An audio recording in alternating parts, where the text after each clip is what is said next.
Hello, friends, and welcome back to Stories About Entitled People. In our first story, our OP's neighbor tried to force her bullcrap rules onto him. Now watch out, OP, because she probably won't stop with this setback. But before we begin, best way to support our channel is to leave comments, like, and subscribe with a turned-on bell so you don't miss the new video every single day. Damn it, it actually happened to me. I've said on here many times I would never ever buy in an HOA. I have almost 4 acres, meets and bounds in the county with chickens, sometimes goats and pigs or other livestock. So my back 2 acres have grown over. No goats right now, and while I love blackberries, they're taking over. So I rented a skid steer this weekend and started clearing to the back of my property, something I haven't done in years. Well, the back of my property, there's a creek. Not quite within the property lines for me, so I don't have access to it, and there's a typical planned subdivision, I'm sure with an HOA, don't care, that butts up to my property. Well, I'm happily knocking down trees and piling them up along my property line, and one of the neighbors walks over through the woods. "You can't do that with the 200-foot easement." Excuse me? I have no effing 200-foot easement. That'd be half my property I can't use. She insists there's a 200-foot easement for the creek. What? That's usually 20 feet for creeks. So she brings over a copy of her deed. I've been here almost 16, 17 years now.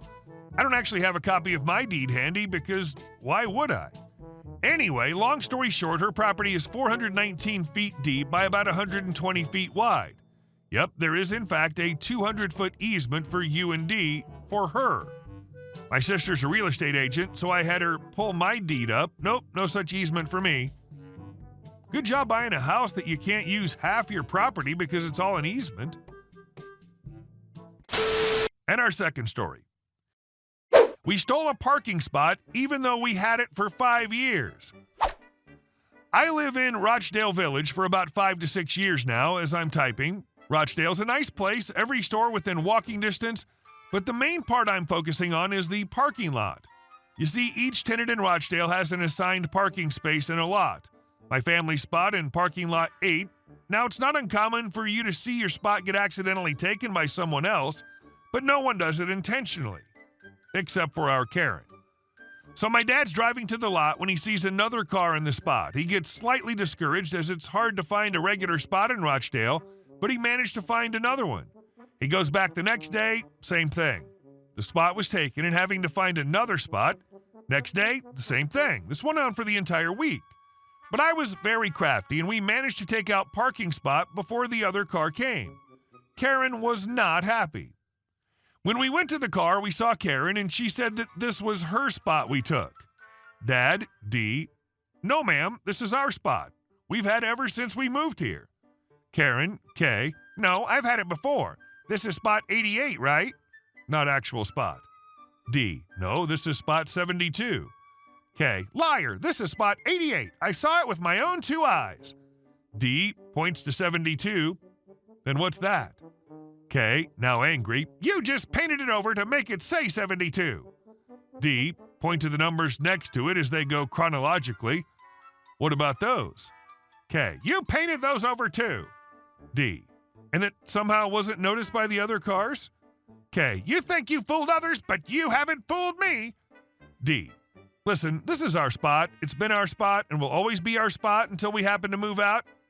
K, "Either you move now or I'm going to get your car towed." D, "Neither will work." Karen then calls the police about assault and how her car was illegally moved. The police show up in 5 minutes. Cop, C, "Hello, what's the matter?" K, "Oh, thank God you're here, officer. These maniacs illegally moved my car and assaulted me. I'm pretty sure they also abused their son." D, "That's a lie. She'd taken our spot for a week and we finally managed to get it back." K, "Don't listen to him. All he does is lie." C, "Well, I must hear both sides to make sure the truth is revealed." K, "But I just told you the truth." C, "And I need to confirm it." After my dad gave his statement, I gave the cop the single best evidence ever.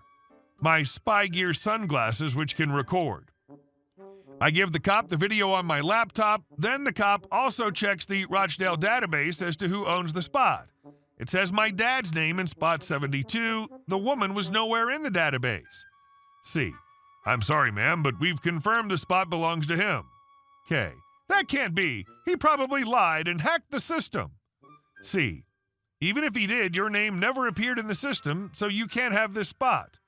K. To my dad, I will sue you for this. C. We also have to warn you for filing a false report as well. K. You cops are nothing but a bunch of a-holes who can't do anything.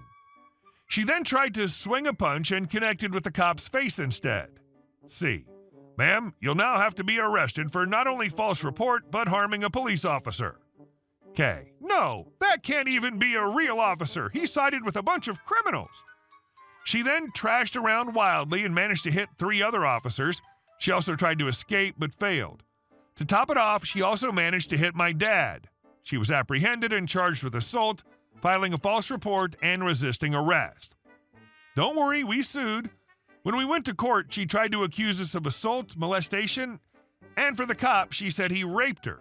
But we showed the 2 videos of her accusing us and hitting the officer and my dad. Yes, I recorded Act 2 of her assault. When she lost the case, she tried to hit us again, but an officer restrained her and she lost $3,000 and was given a 5-year sentence. K. To dad, you will pay for this, you a-hole. D. Oh, I'm sorry, I don't speak your language. Come again? K. I will end you. D. How ironic. She glared one last time at him, but he just laughed at her. Finn. Spyglasses 2, Karen 0. And our next story. This is definitely not the fastest way to get your food. I worked as a cashier at a semi-upscale burger joint for about a year not too long ago. Locally sourced ingredients hiked the prices up, but ultimately great food. The management was always phenomenal, always super nice to employees and customers alike, always had my back. Now, while there were plenty of very kind and courteous regulars, there's always a few bad apples. That brings me to this small, shrewish woman who I'll refer to as E. E had a history of yelling at employees even before my time working there. What makes it especially bad is that we had an open kitchen, meaning all of the cooks had only a wooden counter between them and the customers. This had to have been one of the busiest days I've ever worked in this place. Line out the door, 1 cashier, huge crowd of customers waiting for takeout orders, 3 to 4 feet of tickets backed up in the kitchen printers, and we were understaffed. This is when E shows up, about halfway through the big rush.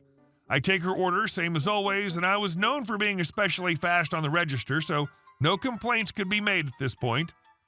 In the midst of taking orders from a non-stop stream of customers, I can hear the very familiar voice of E complaining about the wait time for her food to my general manager, probably about 15 minutes at this point, but she claimed closer to 30, a reasonable time during a normal rush, but definitely not today. So E rushes over to the register where I'm in the middle of taking an order, line still out the door, and demands a refund as she has some place to be, and this is unacceptable. I apologize to my current customer, and after explaining that the wait time wouldn't be much longer, refund E as I'm aware of her temper. Now I expected E to just leave, but lo and behold, a few minutes later, she rushed the register once again, demanding to put in her order again, thinking this would somehow expedite the process of her getting her food. The kitchen already scrapped her ticket after I refunded her, so the look on her face when she found out that her ticket was now back at the bottom of our list. What ensued was E screaming at my GM, who at first was trying to appease her, but now was just laughing. Other customers at this point had come to aid my GM by heckling E. Another 10 to 15 minutes go by, and E returns to my register for yet another refund when, wait, it seems E's food is done, moved up the list to get her out of the effing building. The scene of my manager running her bag up to me while other customers yelled, "Throw it out!" repeatedly will forever be a fond memory. We laughed about it for weeks after the fact.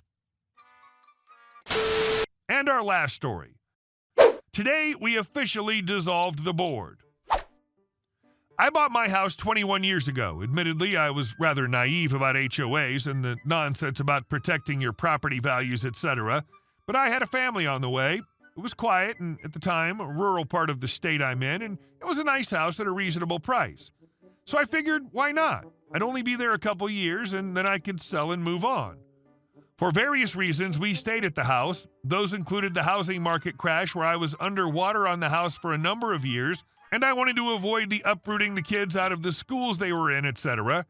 During that time, I watched some of the most effed up things happen, all on the part of the board.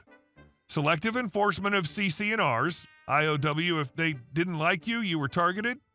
No enforcement of any CC&Rs, the board did nothing. A prior iteration of the board decided to outsource to a property management company that embezzled thousands from the HOA. Looking back, that was probably the board that did nothing with respect to enforcement. So if I hate HOAs so much, why did I join?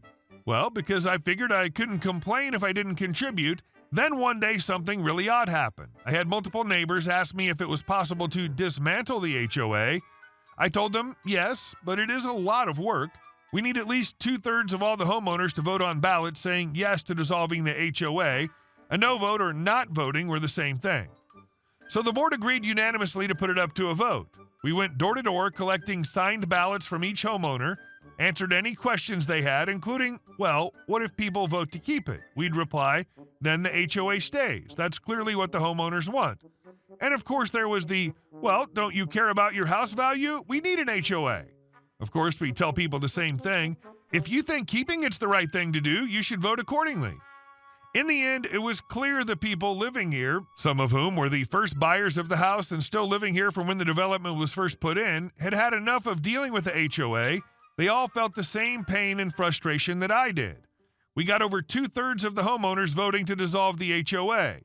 We'll be working on filing with the state, the results, filing the dissolution papers, etc., and honestly, the overwhelming majority of us couldn't be happier. Today was a good day. You're the Ron Swanson of HOAs. Congratulations, sir, madam. Hey guys, thank you all for watching the video. I'll see you in the next one.